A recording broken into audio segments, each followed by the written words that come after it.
Miren estas imágenes. O estas.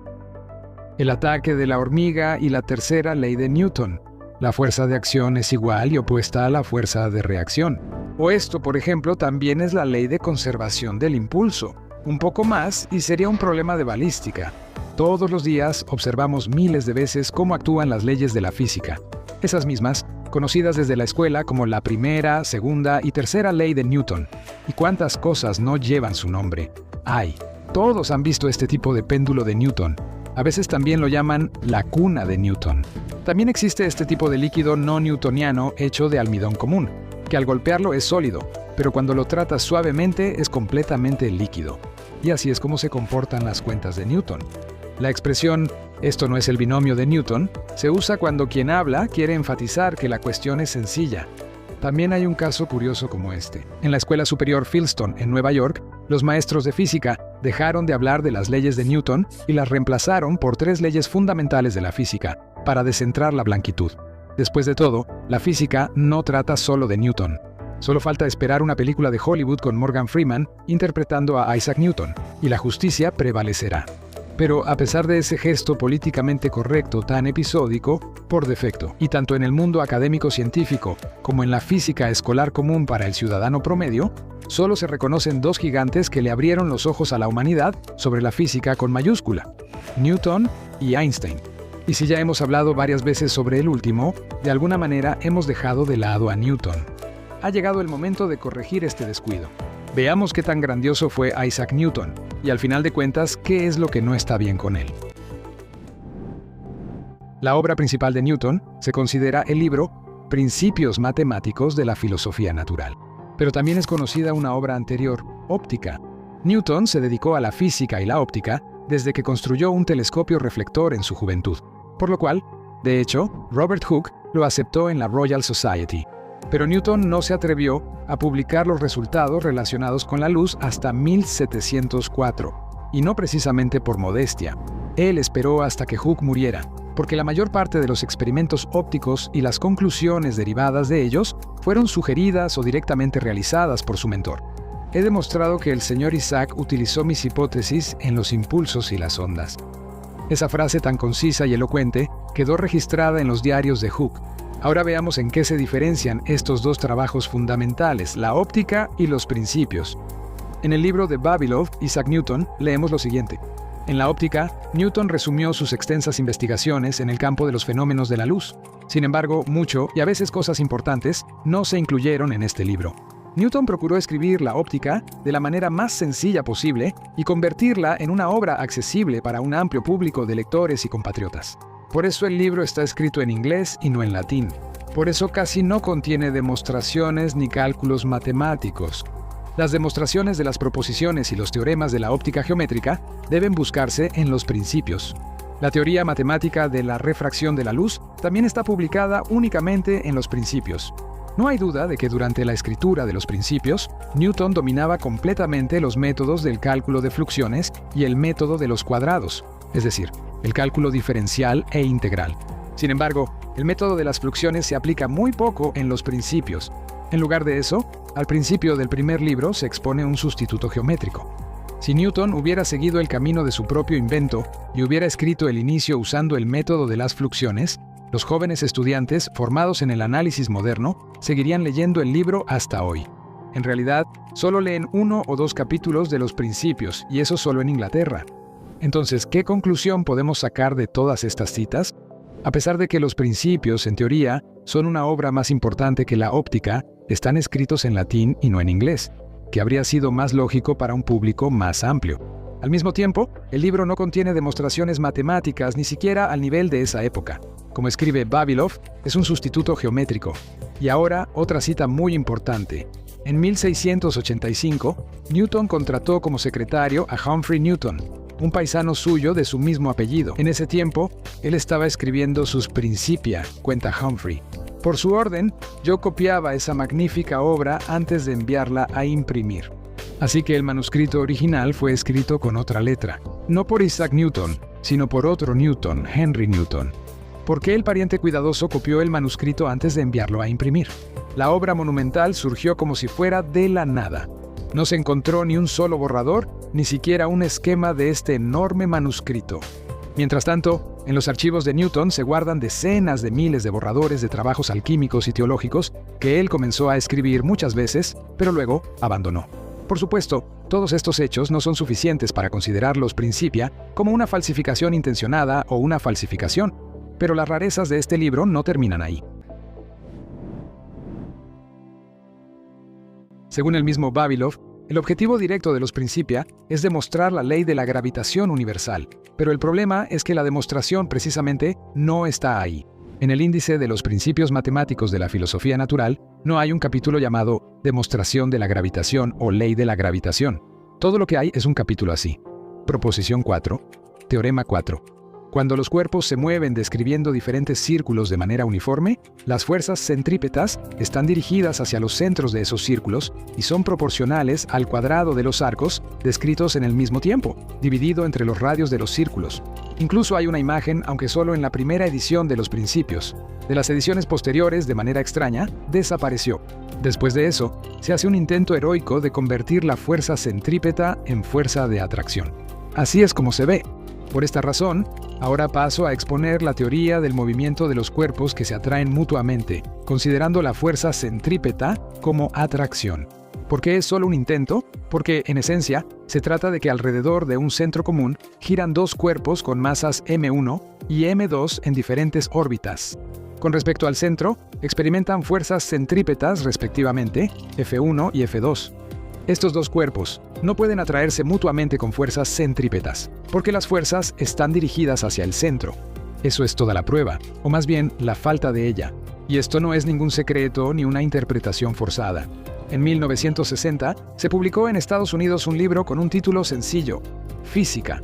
Fue una obra de varios autores bajo los auspicios del Instituto Tecnológico de Massachusetts. Y en 1965 fue traducida al ruso en la Unión Soviética. Aquí hay una cita de este libro. Desafortunadamente, no conocemos los detalles del camino lógico por el cual Newton llegó a la ley de la gravitación universal. Es decir, para 1960, los físicos estadounidenses no tenían información sobre cómo Newton llegó a fundamentar la ley de la gravitación. O sea, ellos no consideraban que fue precisamente Newton quien demostró la ley de la gravitación universal. Y bueno, para terminar, aquí va otra cita contundente de Vladimir Ivanovich Vernadsky, uno de nuestros más grandes pensadores y científicos, del libro La biosfera y la noosfera. La noción de la fuerza de gravedad, que rápidamente se transformó en el concepto de gravitación universal, no fue formulada por Newton. Él se oponía a esto tanto públicamente como en su correspondencia privada. Hay otro argumento de peso que muchos desconocen. Tiene que ver con esa fórmula que todos conocemos desde la escuela. En los escritos de Newton no hay ni una sola palabra sobre ninguna constante gravitacional. Según la versión oficial de la historia de la ciencia, la constante gravitacional fue medida por Henry Cavendish, pero él también es un personaje histórico muy misterioso y extraño. Juzguen ustedes mismos. Aquí hay algunas citas sobre él del ciclo de libros Ciencia, Las teorías más grandes, edición 46, Atracción pura, Cavendish, constante gravitacional. Desafortunadamente, no hay ningún testimonio sobre los años de estudiante de Cavendish, ni historias ni cartas de las que podamos formar una imagen clara. Tal vez Cavendish asistía a clases, pero no lo sabemos. Henry Cavendish ingresó a Cambridge como fellow commoner. Este tipo de estudiantes representaban alrededor del 10% en Cambridge en el siglo XVIII, pero se destacaban por su vestimenta más elegante y por ir acompañados de sirvientes, quienes a veces eran estudiantes de origen más humilde. Los fellow commoners cenaban en el salón común y tenían acceso a la bodega de vinos, donde podían fumar pipas de arcilla y probar vinos españoles y franceses. Cavendish disfrutaba de los privilegios de su rango. En 1753, Cavendish terminó sus estudios universitarios sin obtener un diploma para dedicarse apasionadamente a la ciencia en su casa. Existe un solo retrato de Henry Cavendish. La timidez de Henry también afectaba su trabajo científico. Publicó muy poco de lo que investigó, y esto es de Wikipedia. El testamento del científico contenía una exigencia categórica de que la cripta con su ataúd fuera sellada herméticamente inmediatamente después del funeral, y que no hubiera ninguna inscripción afuera que indicara quién estaba enterrado en esa cripta. Así se hizo. Cavendish fue enterrado en la Catedral de Derby. No se realizó ni examen del cuerpo ni autopsia del cadáver. Así de enigmático era este Cavendish. ¿Podría ser que solo existiera en papel? ¿O existió en la realidad pero no tenía nada que ver con ninguna constante gravitacional. Después de todo, en la obra de Maxwell, Tratado sobre Electricidad y Magnetismo, de 1873, se analiza en detalle la ley de Newton. No hay ni una sola palabra sobre ninguna constante gravitacional. Y no hay ni una sola palabra sobre Cavendish. Pero Cavendish presentó y publicó las mediciones de la constante gravitacional según la historia oficial de la ciencia en 1798. Y Maxwell publicó su tratado 75 años después en 1873. ¿Cómo es posible que él aún no supiera nada sobre Cavendish? Tenemos un episodio aparte sobre la constante gravitacional y sobre la gravedad misma. Ahora solo agregaremos un detalle más. Esto es lo que se puede leer en el artículo de Wikipedia titulado Marea. Aunque para la Tierra la fuerza gravitacional del Sol es casi 200 veces mayor que la fuerza gravitacional de la Luna, las fuerzas de marea generadas por la Luna son casi el doble de las generadas por el Sol. A continuación se describe la causa de este fenómeno. Esto sucede porque las fuerzas de marea no dependen de la magnitud de la gravedad, sino del grado de su inhomogeneidad. Al aumentar la distancia desde la fuente del campo, la inhomogeneidad disminuye más rápido que la magnitud del propio campo. Como el Sol está casi 400 veces más lejos de la Tierra que la Luna, las fuerzas de marea causadas por la atracción solar resultan ser más débiles. Resulta que la gravedad universal tiene cierta inhomogeneidad, pero en ningún libro de texto de física encontrarás ni una sola mención de un fenómeno similar, la inhomogeneidad del campo gravitacional. Sin embargo, las mareas son un tema para un episodio futuro. Ahora continuemos hablando sobre la superestrella del mundo científico, Isaac Newton. La inscripción en el monumento a Newton, instalado en el Trinity College donde estudió y enseñó, se traduce aproximadamente así: con su mente, superó a la raza humana. En el mismo tono está escrita el epitafio, que termina con palabras similares. Aquí descansa Sir Isaac Newton, caballero, quien con una mente divina fue el primero en demostrar con la antorcha de las matemáticas el movimiento de los planetas, las trayectorias de los cometas y las mareas de los océanos. Él investigó las diferencias entre los rayos de luz y las distintas propiedades de los colores que surgen de ello, algo que nadie antes había sospechado. Diligente, sabio y fiel intérprete de la naturaleza, la antigüedad y las sagradas escrituras, él afirmaba con su filosofía la grandeza del Dios Todopoderoso, y con su carácter expresaba la sencillez evangélica. Que los mortales se alegren de que existió tal adorno para el género humano. Pero hace relativamente poco, el encargado de la cátedra lucasiana, donde trabajó Isaac Newton, fue un especialista mundialmente famoso en el campo de los agujeros negros, Stephen Hawking, quien cambió de dimensión en 2018. ¿Y qué opinaba este científico mundialmente famoso sobre su no menos célebre predecesor? Así es como lo decía. No se puede decir que Isaac Newton fuera una persona simpática. Sus malas relaciones con sus colegas se hicieron ampliamente conocidas. Pasó los últimos años de su vida principalmente envuelto en disputas escandalosas. Newton se peleó con el astrónomo real John Flamsteed, quien antes le proporcionaba datos para sus principios matemáticos, pero ahora retrasaba la información que Newton necesitaba. Newton no toleró esa situación, y él mismo se incluyó en la dirección del Observatorio Real y luego empezó a exigir la publicación inmediata de los resultados. Al final, logró hacerse con el trabajo de Flamsteed y acordó su publicación con el enemigo mortal de Flamsteed, Edmund Halley. Sin embargo, Flamsteed llevó el asunto ante la justicia, y el tribunal falló a favor de Flamsteed, prohibiendo la distribución del trabajo robado. Newton se enfureció por esa decisión, y para vengarse de Flamsteed, eliminó en ediciones posteriores de sus principios matemáticos todas las referencias a los trabajos de Flamsteed. Una disputa aún más seria surgió entre Newton y el filósofo alemán Gottfried Leibniz. Es notable que casi todos los artículos en defensa de Newton fueron escritos por él mismo y solo publicados bajo los nombres de sus amigos. La disputa se intensificó, y fue entonces cuando Leibniz cometió un error al acudir a la Royal Society para pedir que resolviera la controversia. Newton, siendo presidente de la sociedad, nombró una comisión imparcial para revisar el caso, que por casualidad estaba compuesta enteramente por amigos de Newton. Pero eso no fue todo. Luego, Newton escribió él mismo el informe de la comisión y obligó a la sociedad a publicarlo, acusando oficialmente así a Leibniz de plagio. Aún sin sentirse satisfecho, Newton publicó de forma anónima un resumen condensado de ese informe en la revista de la Sociedad Real. Se dice que después de la muerte de Leibniz, Newton dijo que sintió una gran satisfacción al haberle roto el corazón a Leibniz. Mientras se llevaban a cabo ambas discusiones respecto a Flamsteed y Leibniz, Newton dejó la cátedra y la Universidad de Cambridge. Participó activamente en el movimiento anticatólico, primero en la universidad y luego en el Parlamento, y fue recompensado por ello con el nombramiento a un puesto lucrativo como guardián de la Real Casa de la Moneda.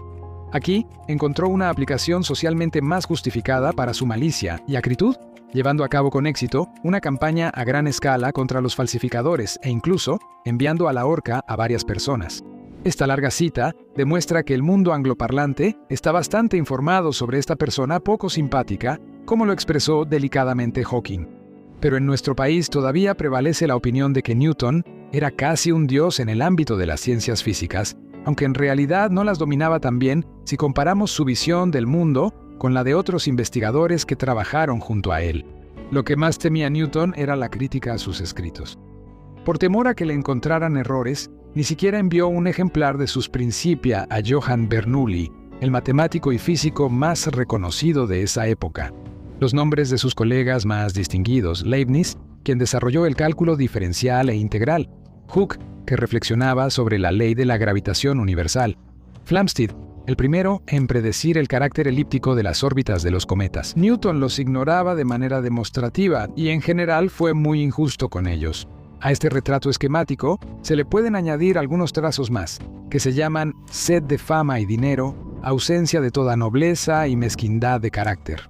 Por ejemplo, Newton no le pagó ni un penique al editor de los Principia, Roger Coates, quien realizó un trabajo colosal, dibujando numerosos esquemas y copiando las fórmulas que llenaban el manuscrito. En la mente de la mayoría de los rusos no está el retrato de una persona real llamada Isaac Newton, sino una especie de ícono con una peluca pomposa. Está claro que Newton no era una persona común. Pero ¿quién fue él en la ciencia? ¿Un investigador honesto o un talentoso plagiador con mal carácter? Que cada quien responda a esa pregunta por sí mismo, ignorando o tomando en cuenta los hechos presentados en este episodio. Existen numerosos testimonios sobre fuertes episodios esquizofrénicos que se observaron en Newton entre 1692 y 1694. Se sospecha que esta crisis mental ocurrió debido a un incendio en su casa, cuando se quemaron algunos de sus manuscritos importantes. Se propuso la versión de que Newton fue envenenado con mercurio durante sus experimentos alquímicos. Sin embargo, no es tan importante qué provocó el trastorno neuropsíquico. Es importante entender que Newton tenía cierta predisposición a esto. Dado que la crisis mental que sufrió a los 50 años fue bastante profunda y prolongada, conociendo la dinámica del desarrollo de la esquizofrenia, se puede suponer que Newton tuvo episodios similares de confusión mental tanto en la infancia como especialmente en su juventud, aunque no hay ningún testimonio sobre esos eventos. Pero sí existen muchos testimonios sobre el episodio mental que tuvo Newton a los 50 años. Aquí, por ejemplo, del diario de Christian Huygens del 29 de mayo de 1694. Un escocés me informó, escribe en su diario, que hace 18 meses el famoso geómetra Isaac Newton cayó en la locura debido al estudio intenso o a una gran tristeza por la pérdida, a causa de un incendio, de su laboratorio de química y varios manuscritos. Hizo algunas declaraciones que indicaban un daño en sus facultades mentales. Fue inmediatamente puesto bajo el cuidado de sus amigos, quienes lo encerraron en una casa y lo trataron, de modo que actualmente ha recuperado tanto su salud que ha empezado a comprender sus Principia. Newton se convirtió en el guardián de la Casa de la Moneda de la Torre en 1696. Tenía más de 50 años y ya había escrito todas sus obras principales. Recientemente, Newton sufrió esa misma enfermedad nerviosa: depresión, insomnio, trastornos digestivos y episodios de paranoia. Amigos poderosos le buscaban un puesto para que el frágil genio pudiera retirarse.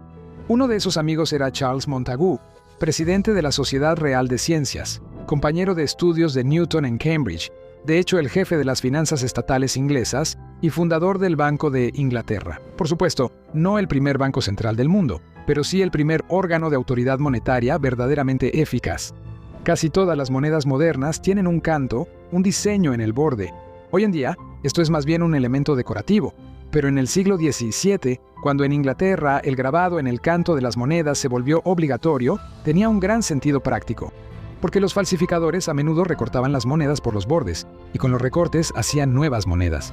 El grabado en el canto resolvía ese problema. Recortar dañaba el canto. Eso era inmediatamente visible y dejaban de aceptar esa moneda. Para grabar el canto, se necesitaba una máquina muy compleja, pero no la inventó Isaac Newton, como dicen las leyendas falsas, sino el francés Pierre Blondeau en 1662, 34 años antes de que Isaac Newton se convirtiera en supervisor de la Casa de la Moneda. Así que él no inventó nada realmente nuevo en la Casa de la Moneda. Todos los principios ya estaban desarrollados, todas las máquinas ya estaban instaladas y funcionando.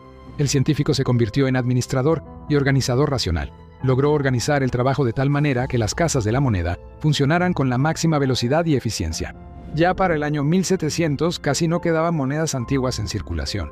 Durante ese mismo tiempo, Newton, plenamente investido, entre otras cosas, con los poderes de investigador y fiscal en casos de falsificación de dinero, logró la condena y ejecución de 28 falsificadores. La gran recunación de monedas de plata de la década de 1690, bajo la dirección de Newton, no salvó el patrón de plata inglés. En el siglo XVIII, Inglaterra pasó al oro, pero los logros técnicos ingleses en materia monetaria causaron una gran impresión en el resto del mundo. En particular, Pedro I, estando con la gran embajada en Londres, visitó 3 veces la Casa de la Moneda de la Torre en 1698 y con toda probabilidad conversó allí con Newton. Pero, de nuevo, no hay pruebas de ello. Sin embargo, el interés de Newton por el dinero no era solo material. La alquimia y la política financiera tienen una conexión filosófica profunda. Por ejemplo, el papel cortado, es decir, un material no noble, adquiere el poder del oro, o los valores reales, el crédito, surgen de obligaciones y acuerdos, es decir, de palabras de la nada. Al parecer, Sir Isaac Newton asumió con tanto entusiasmo el trabajo en la Real Casa de la Moneda en la Torre, precisamente porque consideraba ese trabajo como una continuación de la gran obra alquímica, a la que dedicó casi más tiempo y creatividad que a cualquier otra cosa. Más que al cálculo diferencial e integral, a la teoría de la luz y a las leyes de la mecánica, una parte significativa de los escritos alquímicos de Newton fue adquirida nada menos que por John Maynard Keynes. Él, un alquimista moderno de las finanzas, fue quien percibió ese sentido de sistema en la visión de Newton. El montón de manuscritos alquímicos fue considerado inapropiado para su publicación tras la muerte de Newton en 1727 y permaneció así hasta 1936, cuando la casa de subastas Sotheby's adquirió y vendió la mayoría de ellos al economista John Maynard Keynes. ¿Cuánto ganas? Isaac Newton probablemente habría evitado responder directamente a esa pregunta, ya que era un hombre bastante rico. Sus ingresos en la Casa de la Moneda no se limitaban al salario, sino que también incluían una parte de las monedas producidas, que ascendía a casi 2.000 libras por semana. Esto permitió al físico convertirse en una de las personas más ricas de su época y formar parte de la élite británica. Y además, Newton era inversionista. Invirtió de manera rentable durante muchos años, distribuyendo inteligentemente sus activos en portafolios entre acciones y bonos del gobierno. A principios de 1720, el portafolio de inversiones de Newton ascendía a 32.000 libras esterlinas, lo que equivale aproximadamente a $6 millones en la actualidad. Incluía acciones de compañías como la de los Mares del Sur, el Banco de Inglaterra y la Compañía Británica de las Indias Orientales, de las cuales recibía alrededor de 1.000 libras esterlinas al año en dividendos. Esto equivale aproximadamente a $200.000 al año, o en términos actuales, cerca de 15 millones de rublos. Muchos investigadores que se dedican a la historia alternativa conocen bien los nombres de Nosovsky y Fomenko, y el principio fundamental de su concepto es la nueva cronología. Los historiadores académicos consideran todo esto como pseudociencia. Sin embargo, pocos saben que el primero en ser considerado pseudocientífico en este campo fue precisamente Isaac Newton. En su intento de analizar los errores de la cronología de Scaliger, emprendió esta tarea en su obra Cronología de los Reinos Antiguos. Se dedicó a escribir este libro durante unos 40 años hasta su muerte en 1727. En resumen, las principales conclusiones de Newton sobre la corrección de la cronología de Scaliger pueden formularse así. Parte de la historia de la antigua Grecia fue desplazada por él en el tiempo, en promedio, unos 300 años más cerca de nosotros. Y la historia del antiguo Egipto, Newton la comprimió en un corto periodo de tiempo de 330 años y también la acercó a nuestra época por 2 o 3 milenios.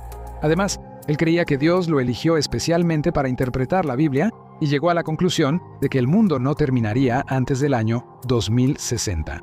Así que todavía les quedan 39 años y todos los demás mensajes alarmantes sobre 2030 y 2040, ignórenlos, no les presten atención. Estos son los detalles inusuales sobre el famoso físico que decidimos mostrarles. Muy pocos los conocen.